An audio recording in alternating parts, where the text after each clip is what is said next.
Hello, friends. Good buddy Stub here at Passy Avenue in Battersea, London. Welcome to the One Bourbon, One Chard, One Beer podcast, Little Tweener. For Friday, April 18th, 2025. Hey, friends. The One Bourbon, One Chard, One Beer podcast may contain foul language or explicit content. Listener and viewer discretion is advised. If you're at work, put on your headphones. If you have a child in the car, listen to this shit later. And if you're any of our mothers, remind your friends over coffee that you raised us way fucking better. Mates, you're following One Bourbon, One Chard on the socials, right? And I know you're following my co-host and best good buddy Kern at Paso Seco and at Forgotten Grapes on the socials also, no? How about your old buddy Stub here at Cork Envy? If not, go ahead and pause the show and give us a follow.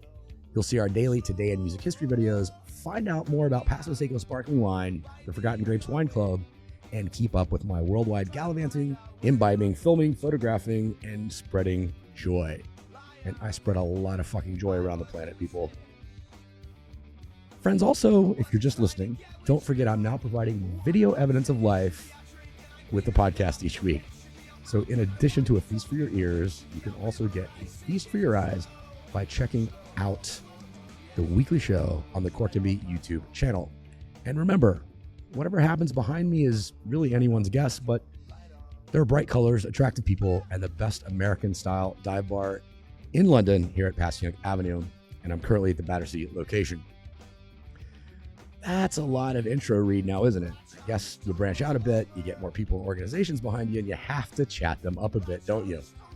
And hell, speaking of the support of people and organizations, I'd like to give a shout out to our sponsor, Bueno Golf, which has been behind us from the very beginning. And remember, if you're going to golf, Bueno Golf. All right, friends, with that, let's actually get into this week's show. And let's start this week with new music from the Brisbane, Australia outfit who call themselves, wait for it, Dumb Things. Now, friends, this band is actually new to me. I discovered their third released album titled Self-Help, which was released 2 weeks ago on April 4th, and have been spinning the entire album on repeat since. Now, this indie record is just fun and easy to listen to. Between like the bop-along melodies and smart lyrics, I just absolutely love it. And it opens with a simple yet fun guitar lick that starts the title track. And I have to say, on my very first listen, I was immediately hooked. Now look, this track sets the tone for the album with clever turns of phrase by vocalist Adam Vincent, which reaches the pinnacle in the chorus with the line, quote, "I've been reading self-help like I just can't help myself," end quote. Now, the solo break in the middle is airy and provides a good 30 seconds for the listener, new or old, to actually consider the lyrics and meaning of the tune.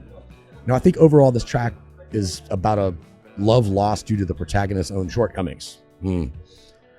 I like that the song ends with another 30-second-ish solo break that provides more time for reflection of the track. It's a clever songwriting and arranging trick used here. Now, another thing I actually like so much about this record and the band overall is that lead vocals are shared by different members, which we learn immediately on track 2, Out of Time, when James Southey takes the mic. Now, the transition between the two tracks is natural, and the simple chorus with deep harmonies hits harder than the delivery might actually suggest. And a simple repeated guitar lick keeps the track moving along actually really, really well. And maybe it's because I discovered this album a week before my own birthday, but this track about finding your place and purpose amidst apathy and procrastination struck a strong chord with me, especially considering the lines, quote, "Wondering what I've done in this last trip around the sun," end quote, and also, quote, "When does a bad week turn into a bad year," end quote. And not that I've had a particularly bad year at all, but the running out of time bit did cause a bit of reflection going into my birthday week. Now, the next track on the album is Cherry Blossoms, which once again begins with a catchy guitar hook and a third lead vocalist in the form of Andrew Robinson. In fact, the entire track is just a very catchy melody, tight harmonies, and once again, simple chorus that merely repeats the title of the song. Now, I personally think Cherry Blossoms represent a rebirth that really just doesn't take off, as the lyrics here once again suggest being in a rut and nothing really changing or moving forward for the singer or really anyone in his life. Wow. Now, the fourth track, Instant Coffee, puts a slightly darker turn on the album and is striking with a strummed minor chord progression and yet another vocalist introduced when female lead Madeline Kinonen jumps to the front, and I hope I pronounced her last name correctly. Now, the vocal in this track is about being away from a lover. It's very haunting. I mean, the line, quote, "There's 100 degrees between me and you," end quote, is really a clever turn of phrase here, referring possibly to both the hot and cold of a relationship, but also the lat long degree system. Look, the guitar work on this track sounds like I'll say simpler take on something you might hear in a Chris Isaak album, with some nice ethereal instrumental breaks that actually serve the haunting vocal very well.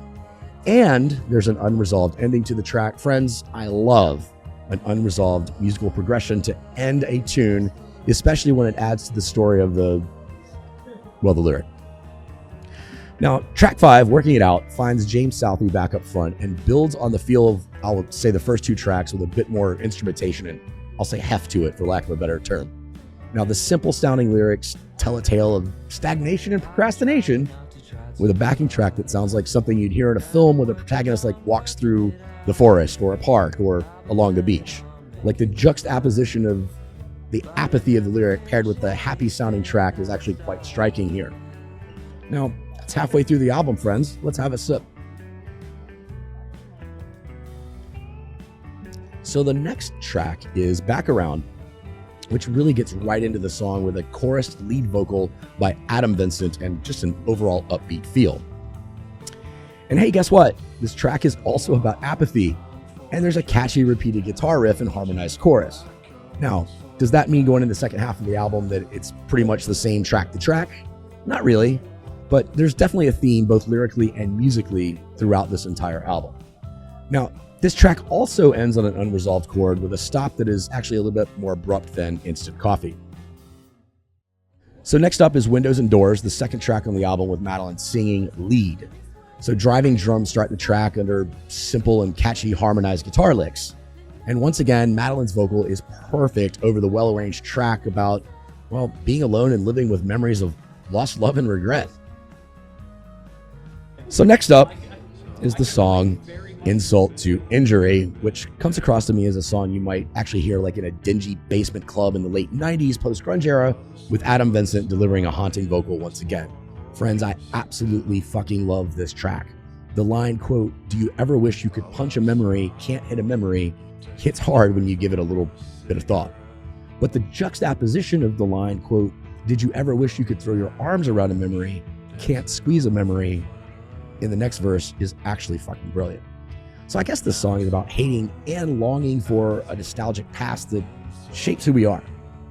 I like that, except for maybe the focus on past, which generally keeps us from moving forward. At least I've found that, which this song is actually about as well. So we're on track 8 of 10, and the theme of the album seems to hold well, right? I think so. Now, track 9 has Madeline in the lead vocal again, and again, she sings over a simple yet catchy guitar riff. Now, this song bops along with the ethereal guitar and a, for lack of a better word, rap break in there.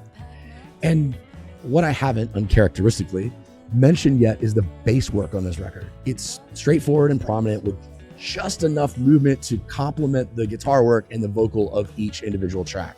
It's nicely syncopated and sits right in the pocket with drum work that also impresses and perfectly supports the material. Yes, I just complimented drum work.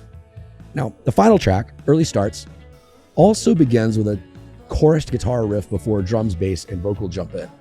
Now, Adam Vincent's plaintive vocal once again puts me in mind of an indie band from the 90s who were desperately trying to fight off the invasion of grunge and what was otherwise deemed alternative or indie music of the day. Now, this track is arranged beautifully, and the final lyric, "And as another comes calling, take care as you're falling," end quote, followed by another catchy, ethereal guitar riff and chord that is perfect to end the album. Now, overall, friends, you may have guessed, I love this record. And as I said at the beginning, I've been listening to this album on repeat for 2 straight weeks now. It's well written, performed immaculately, and produced almost perfectly. And all aspects of it come together to present a coherent 10-track album. Now, if I had a small criticism of the record, I would personally like to have Madeline's vocal a little more prominent in the mix when she's singing lead. And not that she gets lost per se, but I just think the timbre of her instrument and emotive vocal performances might be better served if they were up in the mix just a bit. Now, What are we pairing with this record, friends? If we were playing our classic One Bourbon, One Chard, or One Beer pseudo softball quiz game, I'd probably go with a fun yet serious Australian wine from the likes of, say, Molly Duker, like a Velvet Glove. But as I mentioned at least once reviewing this record, this album puts me in mind of seeing a band in like a dingy basement venue. And when I'm doing that personally, I'm usually sinking whatever pint I can get on tap in a plastic cup or in a can. So let's go with a beer today, friends. And bonus, if you're sitting around in a garage or driveway blasting self-help while chatting with neighbors and friends, which I promise you I would be doing in my previous life back in the States. So there's that.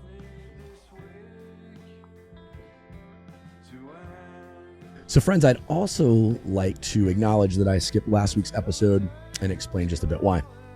Now, I had planned to celebrate my mate's and the Ribs' birthday the weekend of 4 April, but a late spring season illness complete with fever found me in bed for a few days.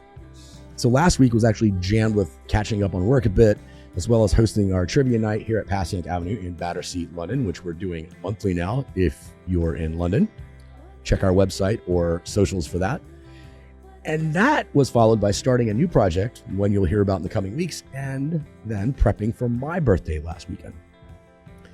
So I personally celebrated by heading to Regent's Park in Northwest London for a bit of wine, a few cans, some snacks, and a rousing game of Cards Against Humanity with the Rib and some mates.